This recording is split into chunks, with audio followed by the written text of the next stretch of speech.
Welcome everyone to another Goblins vs. Gnomes card reveal and review. Okay, so I got 5 cards for you today. Yeah, I know. I just did like 4 cards a couple days ago, and here I am doing another 5. Blizzard is releasing a lot of cards this week alone. Tomorrow we're probably going to get another 2 cards, knowing them. So, what does this mean? What does this mean overall? Okay, well, last video I suggested that because we're starting to see an increase in the amount of cards that are being released for our viewing, that their timetable, or the proposed timetable that most of us have assumed, because we've gotten no word yet from Blizzard, is now actually being moved forward a lot more. Originally, people were talking about December, late December-ish, in line for Christmas. That made some sense, yeah, sure. But it's now looking like mid-December, if not early December, is where we're looking for this release. However, this is Blizzard. They can do whatever the hell they want, and they do. So, with that in mind, let's go over these 5 new cards. Alright, so we've got the Cobalt Guardian. It's 5 mana. It's a 6/3. That's a very interesting stat line for 5 mana. And let's read its effect. Whenever you summon a mech, gain Divine Shield. Now, this is a rare, so keep that in mind for arena purposes. Alright, so 6/3, Divine Shield, anytime you gain a mech. So, anytime you play a mech, boom, this guy gets a Divine Shield. That's some really interesting synergy. However, because of this, you're probably not going to be playing this guy turn 5 naked, or coining it turn 4. You're almost always going to want to put this guy down with another mech. And we have seen some really dirt cheap mechs in this game already, so yay. This is actually going to be really, really cool. It kind of creates like a mech synergy-esque tribe for paladins in a certain way, but not entirely like, say, a Murloc-based deck would. So I like that. I like it a lot. Definitely see some play out of this. It's kind of gimmicky in certain ways. It's really simple to fucking kill, but yeah, for tempo purposes, I think this guy would be really, really great if you can get that combo down to get him Divine Shield. Alrighty then. So let's move on to the second card. Also a Paladin card. Muster for Battle. Now this is a spell. It's, again, see rare. 3 mana. Summon 3 1/1 Silverhand Recruits. You know, your hero power. Equip a 1/4 weapon. So basically, you're getting 3 tokens and a Light's Justice. Now, initially I was like, wow, this is like a shittier Unleash the Hounds. And in many ways it is. However, because Paladins have Sword of Justice, and the way that this card actually is worded out and how it actually works, if you have Sword of Justice and then play this down, so you go like turn 2 coin Sword of Justice, which like nobody ever does because it's horrible. It's really horrible.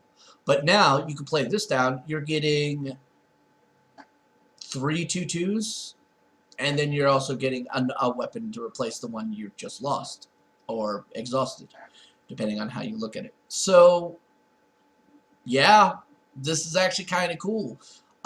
Definitely is going to have some viability in kind of a tempo, mid-rangey sort of paladin. This is something we don't generally see all that often, but it might be possible now with this and some of the other mech cards that we've been seeing. But we'll see. In Arena, I kind of feel like this card is absolutely shit in Arena. Oh, wow, I don't have to hit token for a couple turns. Yeah, Paladins don't hit their token because they want to. They hit it because they want to fill out the rest of their mana curve. Alright. So, moving on. Call Pet. Yes, because Hunters needed Farsight.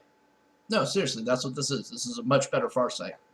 Alright, so, it's a rare, which is going to play huge in Arena. Okay, so, draw a card. If it's a beast, it costs 4 less. Okay, I want you all to sit back and ponder this. Alright? Turn 1, coin, call pet, pull Savannah Highmane. Turn 2, play Savannah Highmane. Or, alternatively, turn 1, coin, call pet. Turn 2, play the beast. This actually can make some really interesting plays. Savannah Highmane, obviously number 1 on that. The beast, less played, but still would be pretty freaking devastating if somebody actually did. Corehound, you know, the card that nobody ever wants to get, and they only play it because they get a web spinner. Yeah, now that has a little bit more viability too, because, my God. However, what you're probably going to end up seeing this go for is the hope and prayer for a Tundra Rhino. Here's why. So, you get a Tundra Rhino, boom, it's only 1 mana, which means you can follow a stream of low-cost minions behind it and do some real wrecking damage. Or, you could hold on to that reduced Tundra Rhino and wait till you get the Savannah Highmane and then turn 7 combo it and say GG well played. Because at that point you're talking 6 damage going into something, alright, even if it's something that can kill it. Okay, boom. And then they're still going to have the 2 hyenas that are also going to attack. That's like 10 points of potential damage that can be spread around. It's kind of cool. So, yeah, Shamans are crying over this card. This card is so much better, Farsight, it's not even funny. It's disgustingly not even funny. Okay, so Mech-bear-cat. This is another mech for the Druids.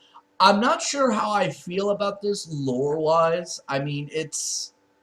okay, sure, you know, you can't exclude a class because their lore basically says, you know, mechanical things are evil.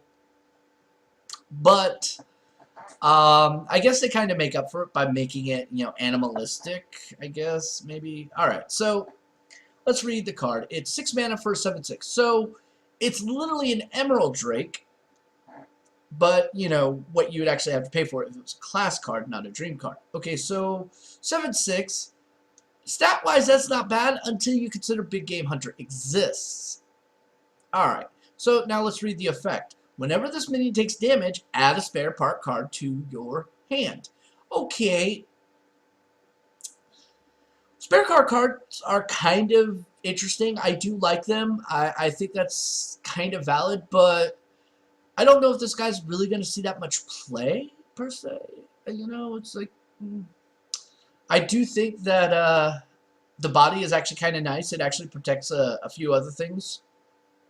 Or will draw out a few other things. So it's like, here, I'm going to play this out to draw out your Big Game Hunter, and now my Ragnaros is safe. So there is that thought process there. The spare power cards are nifty. They're not overwhelmingly great, as we've seen. There might be more. We don't know. I've been hearing rumors, speculation that there's actually more spare cards out there. And what we saw was like the lower end of them. So again, I don't know. We'll find out. But overall, I think this card is kind of meh. In Arena, yeah, I'd love to have this guy all day long in Arena because it's a 7/6 for 6. You know, this would definitely be like a must pick in Arena because it's pure value.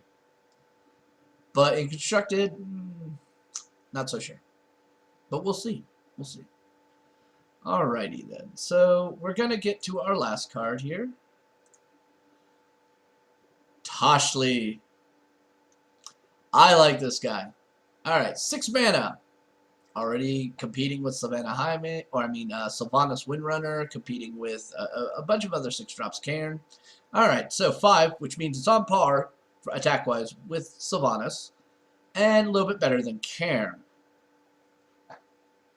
So that automatically gives it some validity. Battle Cry and Death Rattle. Wow, I've never seen those two combined together before, but alright, sure. This guy's just howling the whole time. Add a spare part card to your hand. Now, again, the whole thing about spare part cards, they're okay. They're not overly great. But there are a couple things in there that could really change up the game here and there a little bit, but not overtly. And again, there might be more coming out. We don't know. Now, what really makes this guy seem so amazing, and I really want to play with him, is the 7 life. This is a very difficult minion to kill, unless you're a priest. But this is a very annoying minion to kill. Alright? So, 5/7, very difficult. You're going to be wondering, like, do I use the Siphon Soul? Do I use the Hunter's Mark? Is this really that big of a threat? Maybe, maybe not. Okay, because it is 6. It is pretty decent threat, but at the same time, there's bigger threats your opponent could possibly be running. So you have to keep that in mind. But I think this guy makes an instant impact on the board. He's going to be played around a lot because people are going to want to try to get this guy to work. And also because you're getting 2 spare power cards unless he gets silenced, no matter what. You know, you get one for him when he comes in, and you're getting one from when he dies. And you're going to probably use this guy to tempo trade anyway. Might as well. So, yeah, I like this guy. I like him a lot. I think he's very interesting. I love the flavoring behind it. And he just looks like a badass with that gun. I can't wait to see the flavor text for this guy, to be perfectly honest. Now, in Arena, would I take this in Arena? Fuck yeah, I take this in Arena. But it all depends on what the other choices are. Like, if I see a Ragnaros, I'm most likely going to take the Ragnaros. Because it's Ragnaros. Come on. But this guy, definitely solid. Definitely solid. I wouldn't mind having him. Alright, so that is it. Now, we should get more cards coming out tomorrow. Either the Rogue weapon or the Paladin weapon. Yes, weapons. Don't get all happy yet because they look like they're made of spare part gears. So probably going to have something to do with mech synergy in that as well. You know, like the Rogue one's probably going to be like gain up combo, gain +2/+2 if you have a mech on the board or some shit like that. Who knows? And God only knows with the freaking Paladin. So we'll see. But I would like to point out that they have released now 53 cards. This is almost the halfway point of what we're looking at. Now remember, when we hit the halfway point with Curse of Naxxramas, we hit a lull. And then they released everything to us literally 3 days before the release of the adventure. So will we see something similar? Who knows? Who knows? But it's going to be one hell of a bumpy ride once this expansion comes out. It's going to be amazing. There's just so many possibilities I'm already seeing in this. So if you like this video, please like, subscribe, share, whatever. I shall have Deck Talk coming on tomorrow, and we'll have even more of these card reveals as they become available. So this is Shiv saying bye-bye.